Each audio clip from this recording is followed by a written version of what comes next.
শ্রাবণ মাস চলতেছে, অর্থাৎ আর কিছুদিন গেলেই আমাদের কাঙ্ক্ষিত যে মাসটার জন্য আমরা মুমিন বান্দারা সবসময় অপেক্ষা করি, সেই মাহে রমজান মাস আমাদের মাঝে দেখা দেবে, ঠিক কিনা?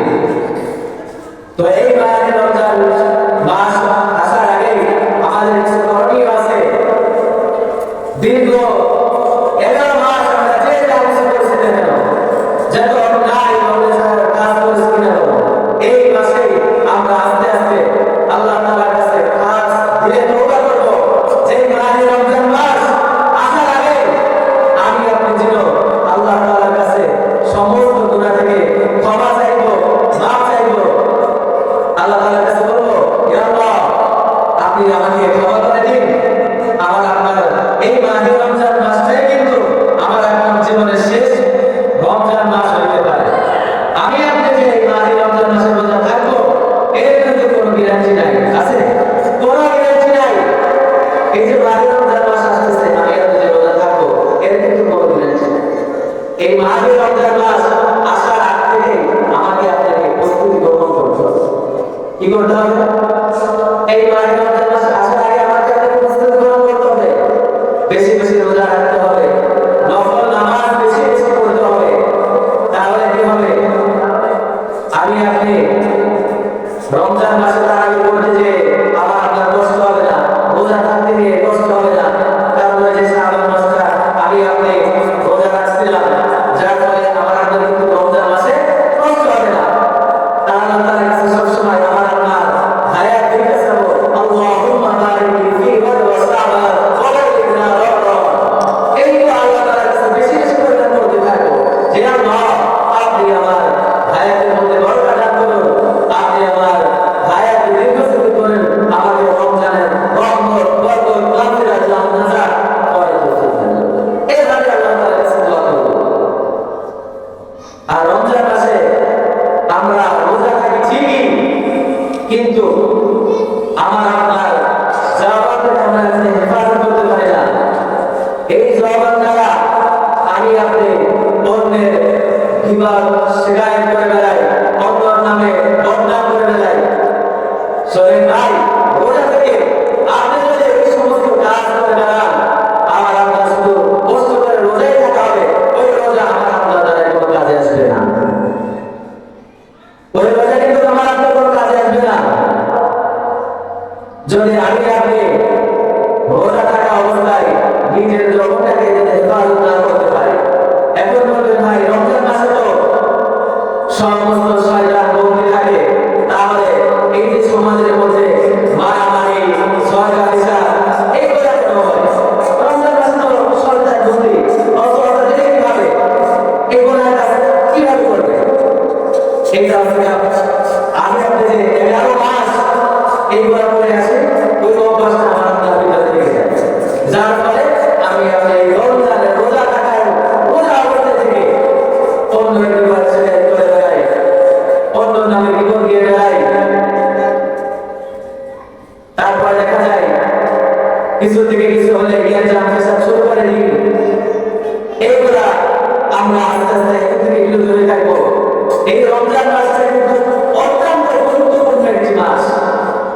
এই 11টি মাসের মধ্যে সব থেকে সেরা মাস হচ্ছে এই রমজান মাস। আমি আপনি এখন থেকে নিয়ত করব, এই রমজানটাই আমার আপনার জীবনের শেষ রমজান হতে পারে।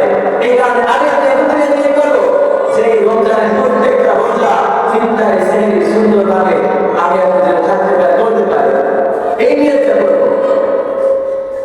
অথচ দেখা যায় অনেক মুসলমান আছে, এই যে রমজান মাস চলে আসতেছে, রমজান মাসের পরে আসছে না, 11 মাস তো খাই, এই রমজান মাস তো খাই, তবে বাইরে দিয়ে খাই।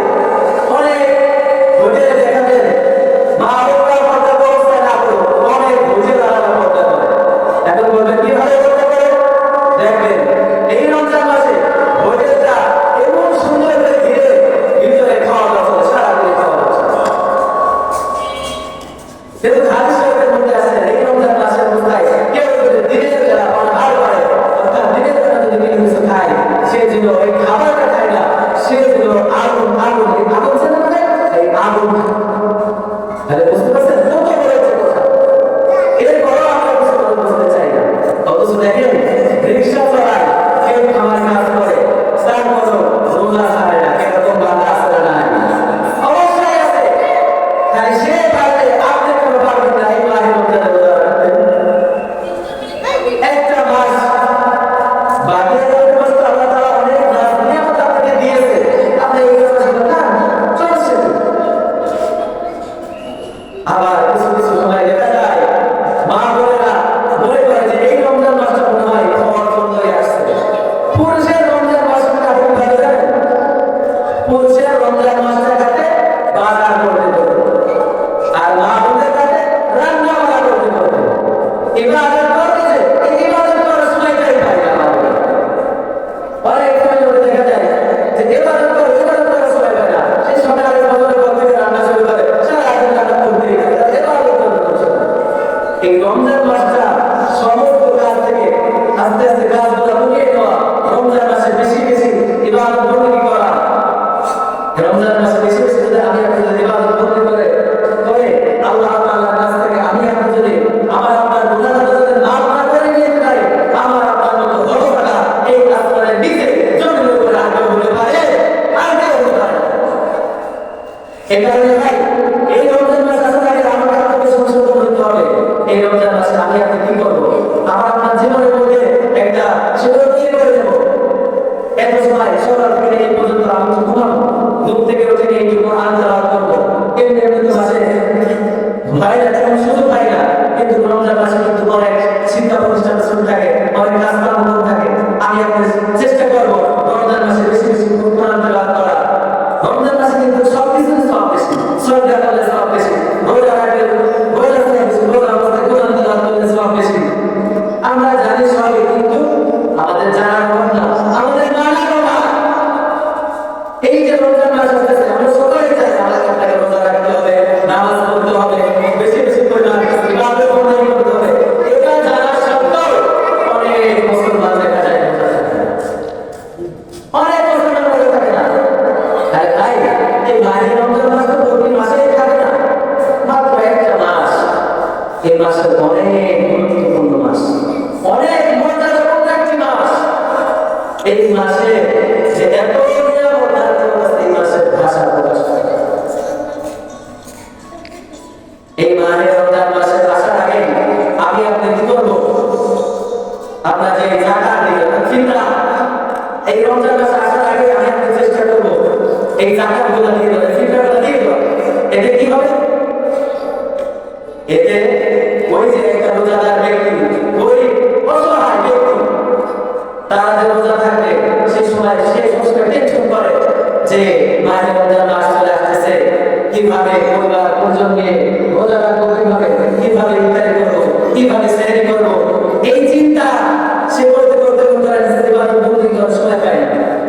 যদি আপনি যদি এই যে ফিতরা, যে জায়গাগুলো যেগুলো আছে, ফিতরাগুলো যেগুলো আছে, এগুলো যদি রমজান শুরু হওয়ার আগে যদি তাকে দিয়ে দেন, যারা যারা ফিতরা তাকে দিয়ে দেন, গরিব ব্যক্তি সবাইকে ফিতরাগুলো দিয়ে দেবেন, এতে কি হবে? ও রমজান মাসে ইফতারি সেহরি খেলে পরিবার নিয়ে সুন্দরভাবে রোজা ইফতার করতে পারে। আবার দেখা যায় অনেক মুসলমান দেখা যায় কি করে? ওই নামাজ যায়, সেই সময় গায়ে ফিতরাগুলো দেয়, সেই সময় টাকা দিয়ে কি করে? রমজান মাসে থেকে রমজান মাসের আগে দিলে রমজান সুন্দরভাবে পরিবার পরিজন। এই বিষয়ে আমরা লক্ষ্য করব।